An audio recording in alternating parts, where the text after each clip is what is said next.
Right on. Alright, this morning, I'm making baby rattles, stuffed baby rattles, and just figured out a way to do it. And so let me show you how.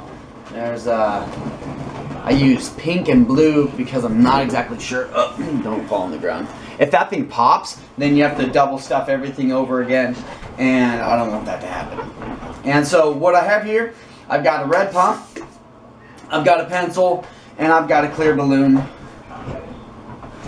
Basically pretty easy. You put the pencil inside there, and then you stuff it in the balloon, and hopefully you can mouth inflate, because I started before using this pump to do that, and it was a pain. So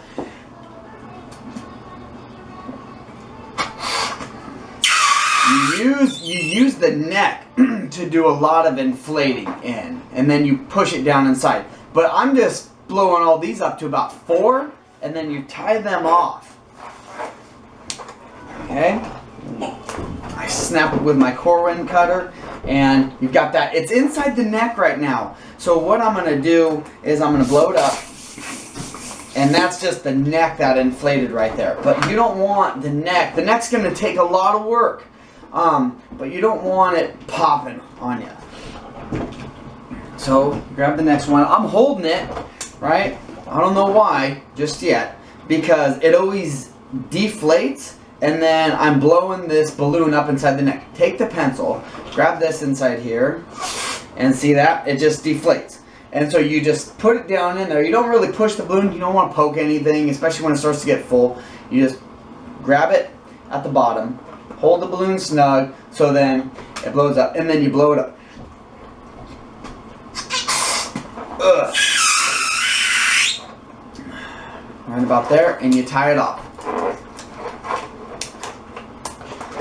Then you take and you pump air back into it to get it back into position, because you don't, you just need that, you need that chamber.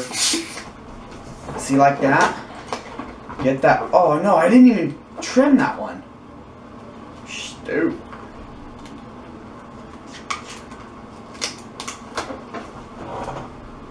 Got that trimmed, okay?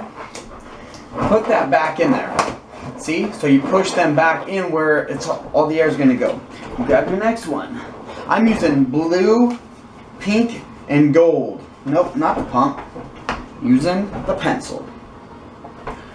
Grab the pencil, push the neck down just as far as you can. Grab the balloon from there, blow that up.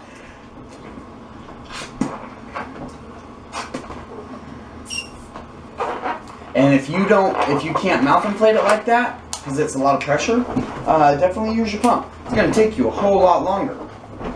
And then what you can do is push the air down in there, and that allows you to maneuver those back in there to stuff that balloon. Let it go. And that's nice when it traps air in there, when that traps air, because you can squeeze it around. That air allows you to maneuver those in there. And I don't like to breathe into it. When you're doing double stuffs, if you breathe or you blow your breath into it, it's just going to make it, I think, it's going to take the condensation from your breath and then stick to the balloons.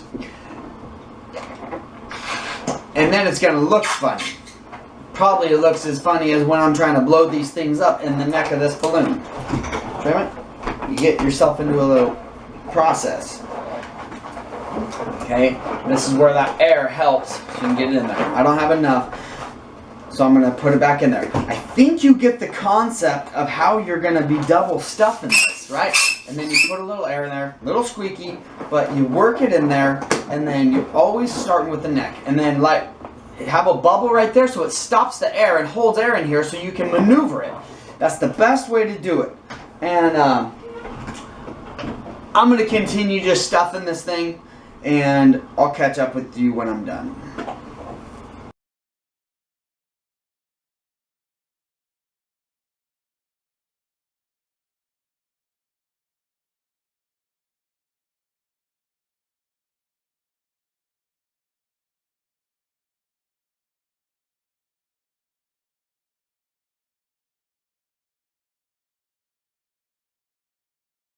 Okay, So it did work the best when you had air in here and then you blew it up inside the neck, tied that thing off,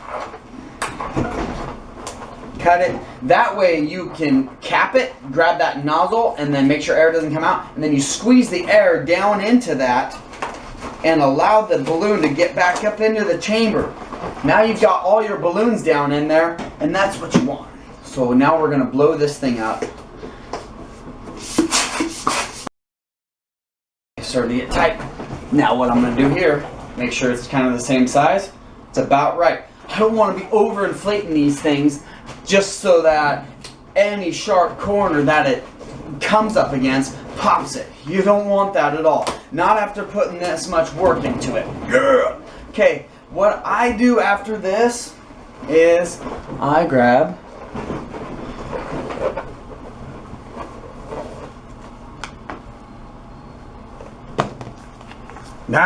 my white Geo disappeared. Okay. Grab a white Geo, inflate that thing, start to deflate a little bit. Again, I'm not really concerned about these balloons lasting too long for the kids. When I'm doing balloon twisting and stuff, I'll give it a lot more air. But these kind of balloons, make them soft because it's like a one event kind of thing. You just don't want them to pop on the day of the event. That's it. Okay? Blow something, any color up, just to get this kind of effect. This is going to be the handle to the rattle. And now you take the knot going up through the Geo. Make sure that this thing's kind of symmetric. And then you tie that right to it. Wrap that base around it a couple times. Not wrap the base around it. Wrap that nozzle around the other balloon and then tie that off a couple times. Go up and under and then through. Got it. Okay? Hide the nozzle a little bit. You can cut them off. That's it. That's the baby rattle. That's the stuffed baby rattle. Make one of those. Start to advertise it. And people will be hiring you to do these rather than pink and gray elephants. So I hope you enjoyed this. I hope it was informative. It's pretty easy once you get it down and you start to understand the neck and the air. So thanks.